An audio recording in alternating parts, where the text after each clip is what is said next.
Alhamdulillah, alhamdulillahilladzi hadana subulas salam wa afhamana bi syari'atin nabiyil karim. Asyhadu an la ilaha illallah wahdahu la syarikalah dzul jalali wal ikram. Wa asyhadu anna sayyidana wa nabiyyana Muhammadan abduhu wa rasuluh. Allahumma salli wa sallim wa barik ala sayyidina Muhammadin wa ala alihi wa ashabihi wa tabi'in bi ihsani ila yaumiddin. Amma ba'du, faya ayyuhal ikhwan, usikum wa nafsi bitaqullah wa ta'atihi la'allakum tuflihun. Wa qala ta'ala fil Qur'anil Karim, ya ayyuhalladzina amanu taqullaha wa qulu qawlan sadida yuslih lakum a'malakum wa yaghfir lakum dhunubakum wa may yuti'illah wa rasuluhu faqad faza fawzan 'azima. Wa qala ta'ala, ya ayyuhalladzina amanu taqullaha haqqa tuqatih wa la tamutunna illa wa antum muslimun. Shadaqallahul 'azim. Ma'asyiral muslimin sidang Jumat rahimakumullah. Puji syukur marilah kita panjatkan kepada Allah Subhanahu wa taala. Allah yang telah memberikan kita cucuran kenikmatan sehingganya kita bisa bermuajahah, bertatap muka, mengiringi doa kita kepada Allah. Mudah-mudahan pertemuan kita pada siang hari ini guna melaksanakan sholat Jumat jamaah menjadi ladang pahala buat kita semua dan saksi di yaumil qiyamah nanti. Amin. Selawat mengiringkan salam selalu tercurahkan kepada Nabi besar kita, khatamin nabiyyin, penutup daripada nabi, proklamator dunia, Nabi besar kita Muhammad sallallahu alaihi wasallam, alladzi qad hamalana min as-siratil dhalal ila siratim mustaqim, yang telah membawa kita dari zaman kegelapan menuju zaman terang benderang seperti sekarang ini.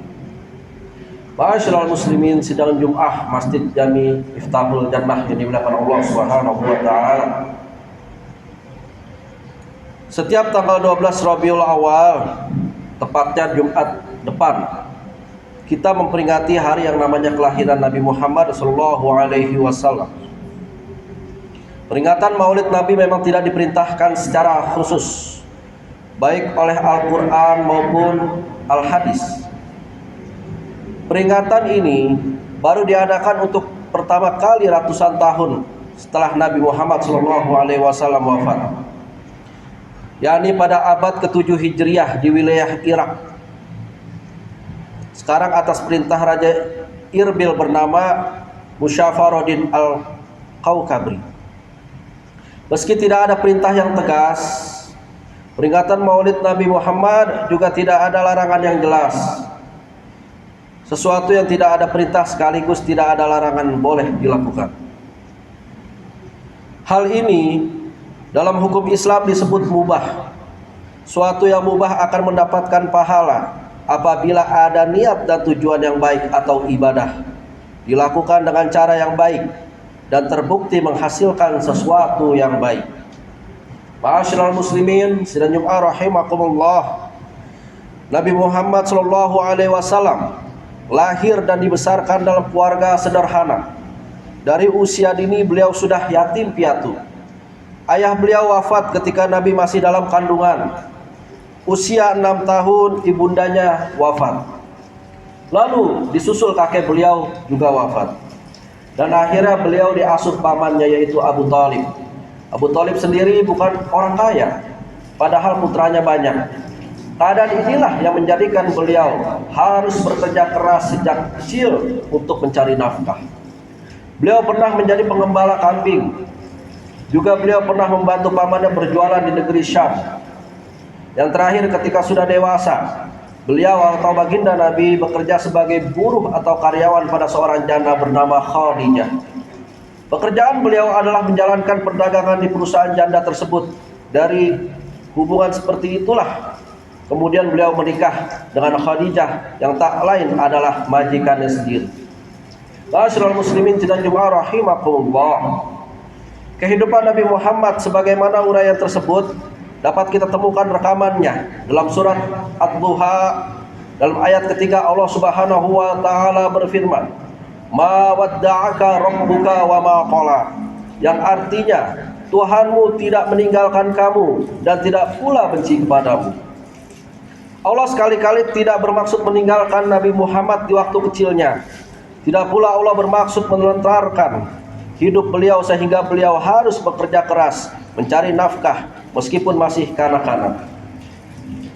Juga Allah Subhanahu wa taala tidak bermaksud membenci beliau sehingga ketika masih dalam kandungan saja ayah beliau Abdullah sudah dipanggil menghadap Allah.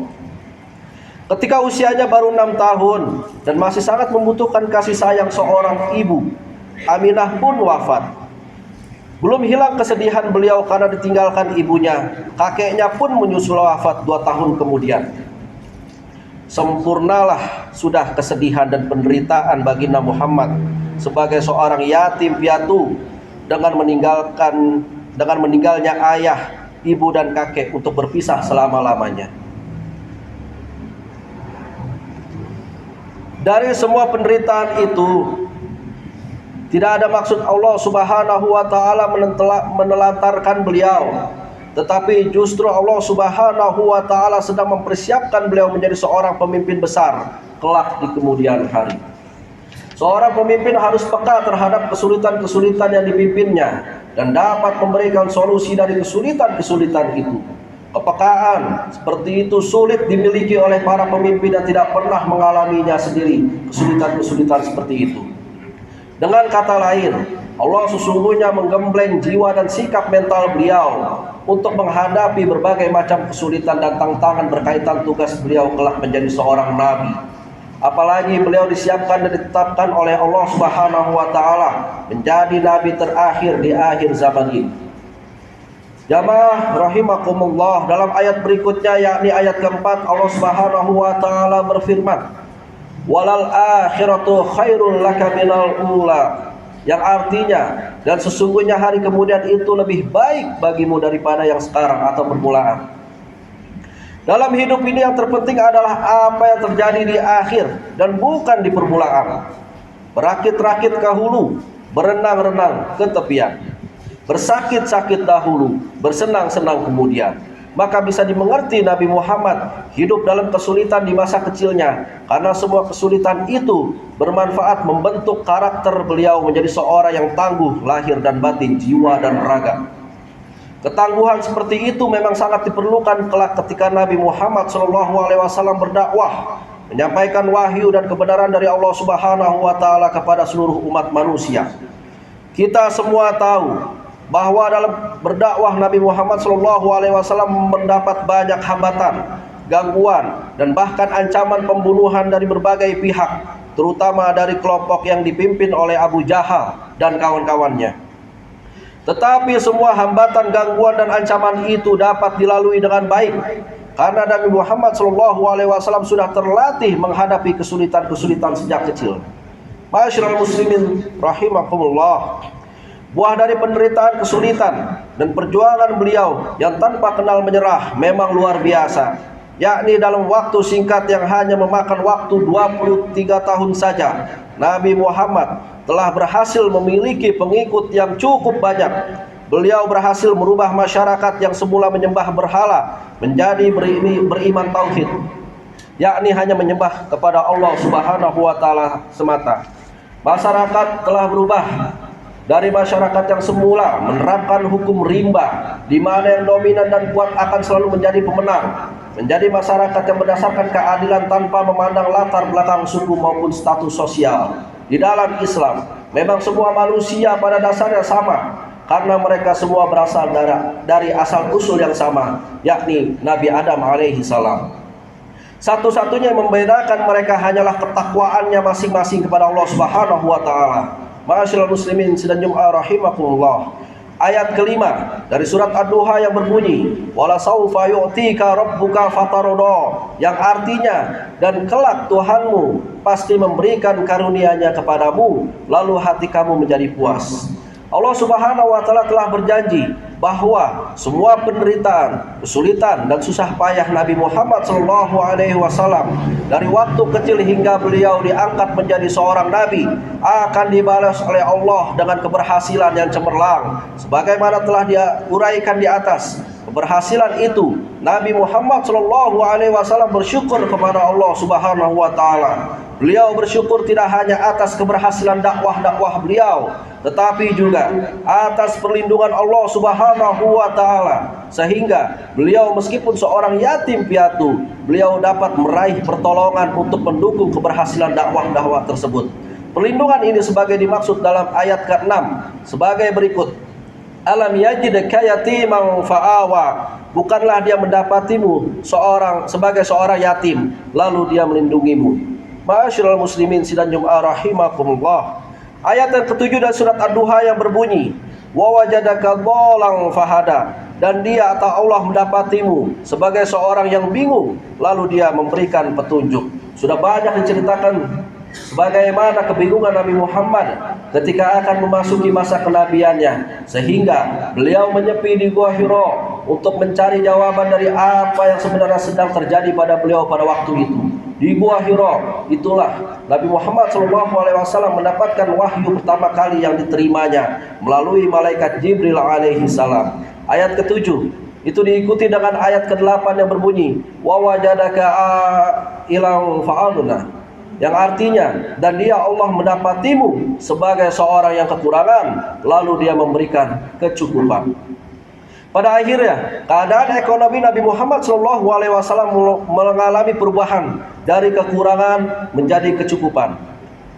Abu Muhammad Al-Husain bin Mas'ud Al-Baghawi dalam kitab tafsirnya berjudul Tafsir Al-Baghawi halaman 456 jilid ke-8 menjelaskan bahwa Allah mengayakan Nabi Muhammad SAW salah satunya dengan harta Khadijah. Artinya keadaan ekonomi Nabi Muhammad membaik setelah beliau bekerja di perusahaan Khadijah dan kemudian Khadijah meminta beliau menjadi suaminya. Dengan harta kekayaan Khadijah itulah Nabi Muhammad SAW dapat membiayai dakwah-dakwahnya, karena Khadijah memang menyediakan dan merelakan harta kekayaannya digunakan suaminya untuk berjuang di jalan Allah. Khadijah adalah orang kedua setelah Nabi Muhammad yang memeluk Islam, sekaligus merupakan perempuan pertama yang masuk Islam. Ma'asyiral muslimin sidang Jumat rahimakumullah. Demikianlah khotib yang bisa kami sampaikan. Mudah-mudahan bisa bermanfaat buat kita semua. Amin amin ya rabbal alamin.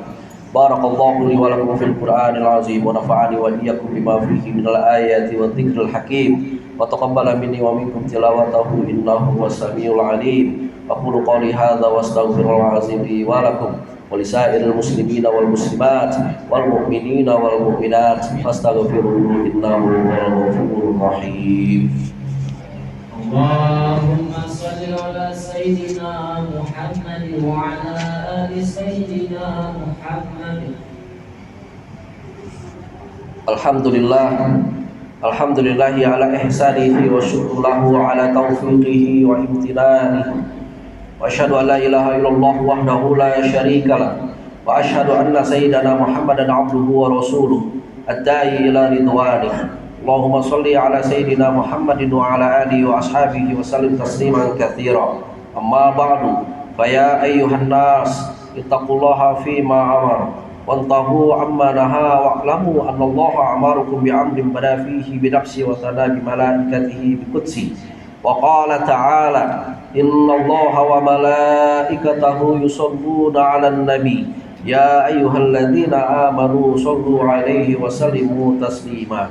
Allahumma shalli ala sayyidina Muhammadin sallallahu alaihi wasallim wa ala ali sayyidina Muhammadin wa ala nabi anbiya'ika wa rusulika wa malaikatil muqarrabin.